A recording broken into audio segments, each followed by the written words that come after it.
Hello there. You're most welcome to Planet TV, and this is Planet Sports. My name is Philip Kwame Ampof, and I'm here with Bafo Amakwedu, and we are being sponsored by that is Nishman. Bafo, you need to trust Nishman. Anything grooming. Anything grooming as a man, Charlie, you need to try to look good. And in your quest in trying to look good, you need to trust Nishman. Nishman is always the best product for you. You can just look straight down there, the crawler, and you find their number over there. Just give them a call and you are sorted. Now, Vazonia, of course, yes, also proudly supporting us as well. If you need anything digital or whatever, I mean, anything like microphones or your phones, what have you. Power banks, earbuds, exactly, headsets. Avazonia is the best place for you. Mavo, I hope you're doing great.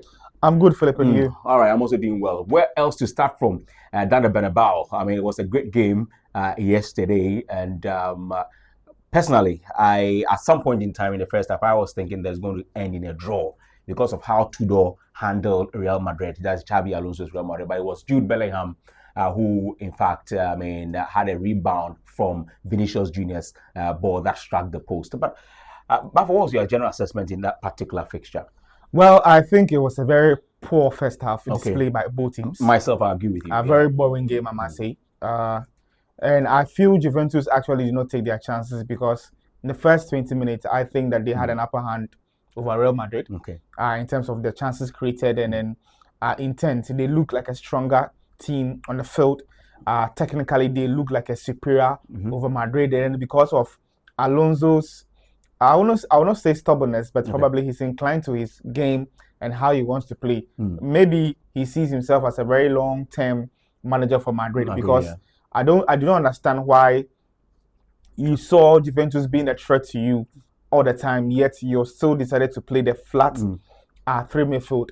And Vinicius was being Vinicius, as you can see. No supply to Mbappe, you understand? But in the second half, I was just telling people around me that, listen, release Jude Bellingham. Because Juventus are no way going to give the chance for Mbappe or Vinicius to dribble and come and score. It won't happen. Exactly. There was no way that was going to happen. The only way was to create a number 10 that would be able to move into the box or that would be able to create chances. He did that in the second half. Madrid got the goal. And then for me, I think it was very good news for them. Juventus played a very solid game. All right, so Juventus played a very solid game. But one player that we need to talk about is Jude Bellingham, and his manager is saying that he's one of the complete midfielders. You know, this season, it hasn't been all rosy for him. His injuries and all that. He started only 3 matches for Xabi Alonso. What did you make of yesterday's performance from Jude Bellingham? All-round performance. For me, he was also slow. Yeah. I will not blame his performance on him being slow. Maybe tactics from Juventus. Tactics from Juventus nullified and also the limitation that Alonso gave to me in the first half. He was not a creator. Jude Bellingham, for some time under Ancelotti, we saw him practically as a false 9. We saw him as a 10. There was a point in time he was almost the top goal scorer in the Spanish league. So I think that he's limited in the position he's playing. When he's being stuck to the conventional number 8 or number 6, he's not moving, doing the box to box. You limit him, because he's not that player. He's not Toni Kroos who can give you a deadly pass and split defenders out. He's that player that would rather like a Lampard in the spine. You understand? He wants to take the ball and walk to you, either create an assist or shoot to score. That is basically his game plan. When you limit him to the position of just possession, it becomes a problem for him. It becomes a problem for him. So I'm sure that you also enjoy the match wherever you are. But finally, on Vinicius Junior, people are saying that this season he's been off. But don't you think that it's because of the system? You knew Ancelotti was, deploying him. He was playing a counter-attacking football, so he had a lot of space. That is when it comes to the opponent and trying to move into spaces. But this time around, Xabi Alonso wants to control games, so we are missing the Vinicius Junior that we used to know. But Philip, even Ancelotti, what was his numbers? For me, he's done. Okay, he should forget about Ballon d'Or. Any hope of winning? Hope of winning the Ballon d'Or. He's just out of the game. There came a point in time he needed to grow his game, and he's not growing in his game. You understand? We have seen players diversify their game plan. We have seen Ronaldo change from the usual winger to become somebody who just gets to score the goals. We have seen Lionel Messi change from just running the ball to being a creator, playing the second striker or the striker. Vinicius Junior is one way.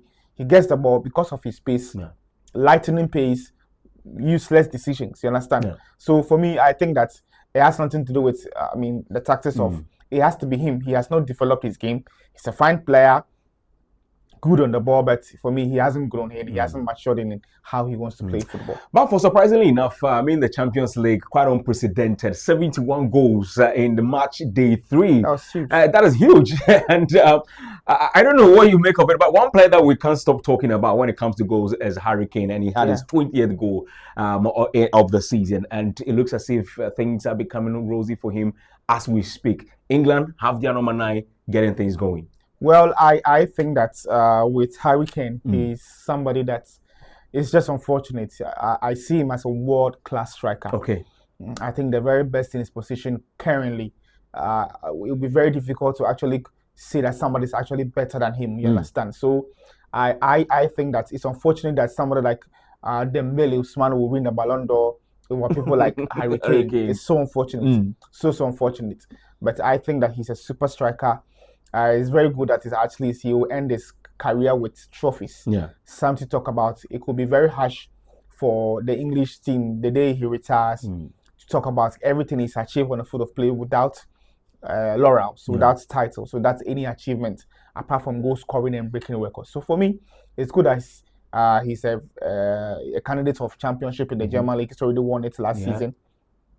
They are candidates to win the Champions League this season. Sure. They are flying so high, and I believe that yes, the sky is the limit for me. He's a beautiful striker. A beautiful striker by our standards. But one game that we need to also touch is that of Chelsea. They ran riot.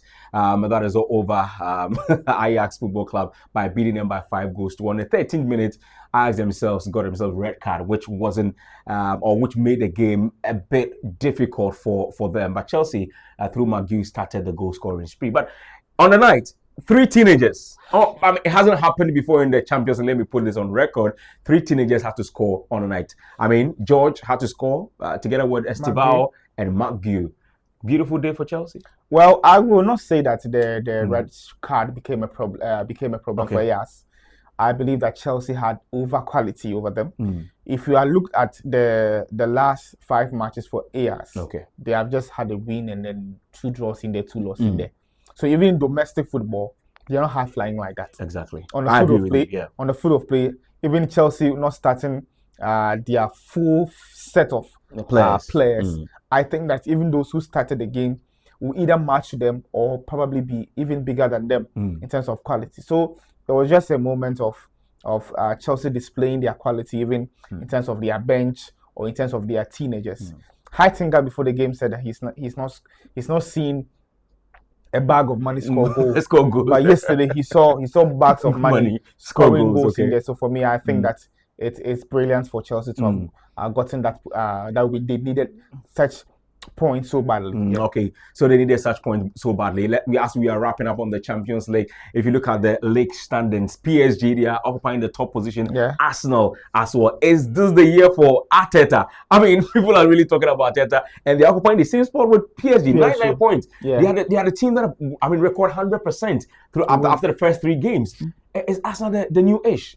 Before I even go to Arsenal, I think that Liverpool also had a very good game in there after coming back 5 goals to 1. They needed that result. They needed that win, and Ancelotti needed to bring confidence to the fans because even though he won the championship in terms of the league last season, he's facing difficulties. The fans have started calling his head, but it was good that he had to blend all these players together for them to find a way to play. Liverpool fans had a problem with Ekitike being on the bench. They felt like Isak has had experience in the English league, but Ekitike has a beautiful form. He's super flying in the league, and for me, it was good that he scored against his former club, though he did not celebrate. And sorry to cut you, Doc was trying to put across that look, is a manager who's bought his striker, and he's trying as much as possible to bring both strikers in.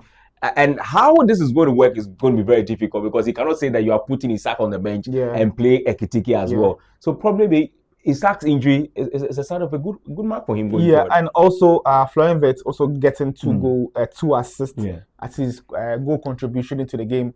He was basically their Ben 10. He had gone 10 games without any assists and without any goals. So it was good that Liverpool came back without winning. Arsenal, for me, I feel that not even being biased, I can say that Arsenal for the last 3 seasons has been one of the best teams in the world. Mm. They are just not lucky.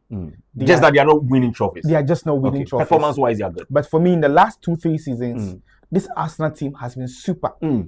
And this time around, you can see the efficiency. You understand? The likes of Arden, is to the fold. Madueke as well. Madueke is injured though, but Gokeres, that presence, that presence in the box is so felt. And at some point in time, I thought losing Thomas Partey would be Zubimendi was a huge loss. No, never. Zubimendi is doing a great. There's no way Partey was going to be a huge loss to him. Okay. If you have player like Declan Rice at the midfield, the heart of midfield, I don't think that it makes sense if you should want to say that Partey will become a problem if he leaves. Zubimendi was an upgrade in terms of the project ahead of Partey, you understand.